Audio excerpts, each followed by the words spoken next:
Love. Love is the topic in my mind. Love is perhaps the only topic that should ever be on our minds. Do we move through love? Do we take our decisions? Do we make our decisions based on our center of love? Who do we fall in love with? How much do we love ourselves? And where is our own capacity for our own love towards ourselves? This topic of love might be the only thing that matters. This topic of love is what leads us to getting to know ourselves. It's what leads us to getting to know our own strengths and our own weaknesses. Love is the only thing that exists. You work towards something in your life, either because you love the thing, you love the money it gives you, right? Or you believe in one way or another, by doing the thing, you're going to achieve something else, which then leads you to what it is that you love. So it's either the thing itself, the money, or some version, something similar to money, to finance, which then becomes a vehicle to achieve something else, to lead to a different source of love. Rarely ever do we do something for our own satisfaction. And this is something to be aware of, right? We think we work out for ourselves, but do we really? Let's be honest. We care about what other people think of us. We care about how our physique looks. We care about looking sexy. We care about getting the girl that you want, and she's skinny, she's in shape, she's whatever her physique is, and you want to be worthy of her love. You want to be worthy of her attention. And so then you go in and you train, right? You train your body, you train your mind. And we get these things confused with self-love. Some of us, of course, yes, some of us might be training in the gym for your own satisfaction, right? But for the most part, there are other attributes.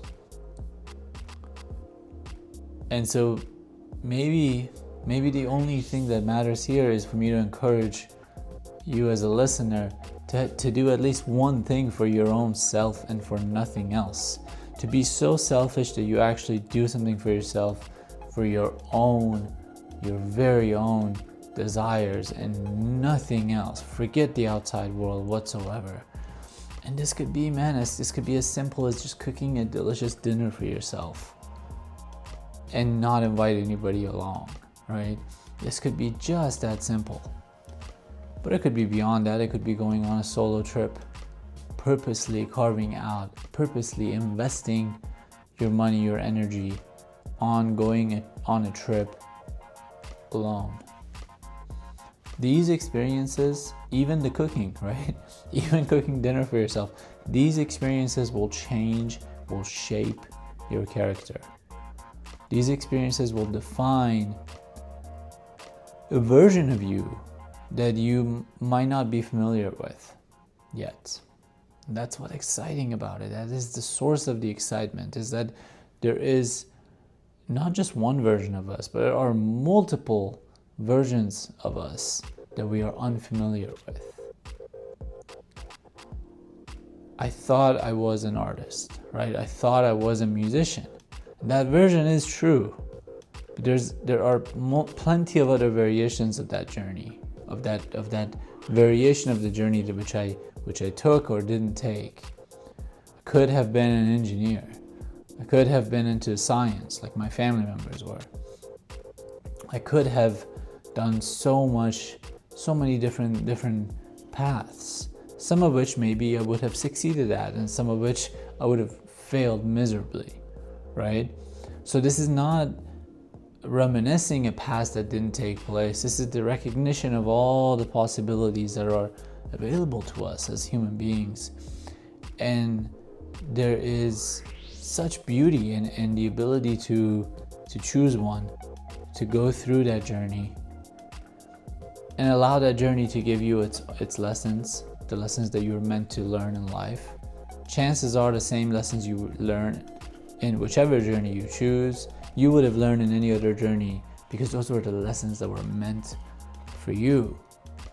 But then to recognize, to pause for a moment and appreciate the choices, the variations, the variety of characters that you let go of in order to be here. And man, life is not over. Your ability to show yourself self-love is the ability to recognize a possibility, a huge realm of possibilities that are available to you. When you first go on a trip by yourself and you actually have fun, and you come back a week or two later and you feel like you had a good time and you didn't feel lonely, you met some interesting people. An experience like that can only teach you one thing, which is that there's a version of you who craves that.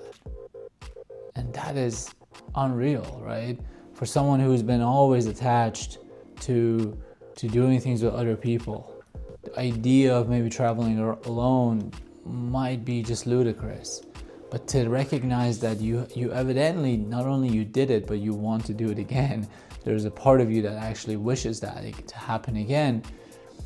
That is a liberating experience, an exquisitely liberating experience, because it frees you from a prison that you had created for yourself. And not to say that prison was bad or good, but to expand beyond that particular potential,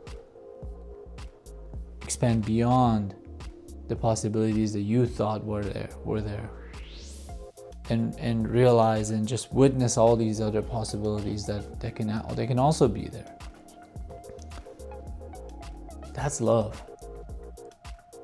Love is what takes us there. Love is the vehicle for our decisions.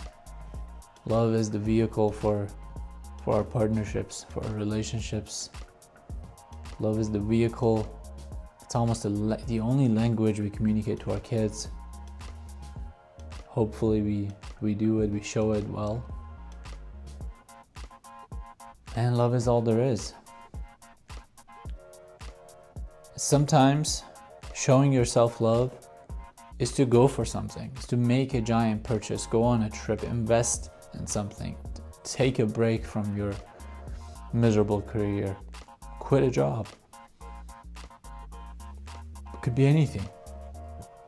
But it may require some sort of an initial investment, a financial and time investment.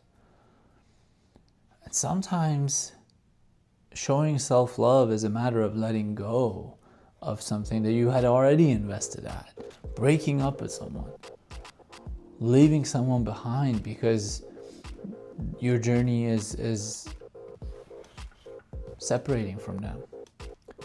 Life is taking both of you on different directions. Or quitting a job but losing a bunch of money along the way, which is a difficult thing to do, man. Right? It's easy to quit a job that pays shit and the job is shit, and so you quit because what do you have to hang on to? But the challenge is to quit something that is not for you but is paying you well, and through that pay, that compensation is what's pulling you in, and you think you should be there, you think you can tolerate it more, and yet you're only causing more harm to yourself. You're only causing more chronic pain, and mentally and physically, to your body. So love can be the idea of doing something for yourself, and it could also be the opposite of that. It could also be, I've been doing something for myself and that thing is not working, so I'm going to stop doing that thing for myself, And maybe that will save me time, maybe it'll cost me time, maybe it'll save me money, maybe it'll cost me money. But I'm going to pull away from the thing I've been doing. We are such creatures of habits. This is probably the most important topic in this conversation of love, and the conversation, and part of this conversation which does not get enough attention. We're creatures of habits. We have to work 5 days a week and rest 2.